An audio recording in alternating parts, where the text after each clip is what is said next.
You are not going to a Greek tragedy. No. You are not going to a Greek tragedy. No. You don't, you know. Really, it's contemporary. It's contemporary. Yeah. The language is contemporary. It's in modern prose. It's in a modern vernacular. It's, and that's part of the fun, is that you can say, you know, Penelope says after her father has her thrown into the sea and her mother isn't there, well, I couldn't count on family support.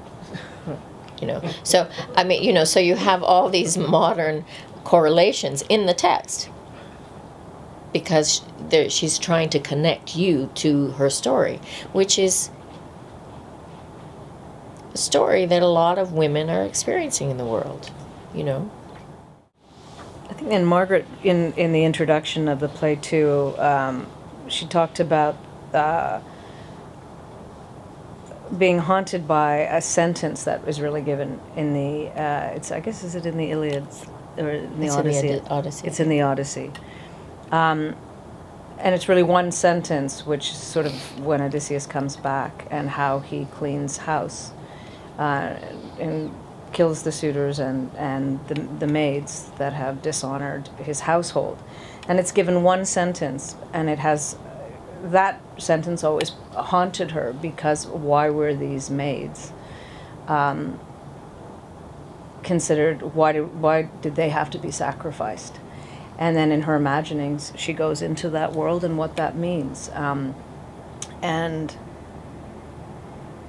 that's the part that is, that she's asking us also to really examine. And she's doing it, I find, in a very clever way.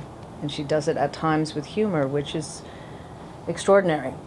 And I think it's also brutal, but I think that right now, today, I find some of the most courageous people who are speaking are often comedians, and it's through comedy that we're opening, we still have a voice that allows us, that takes us off our guard and can open our listening. And I think that's certainly the attempt.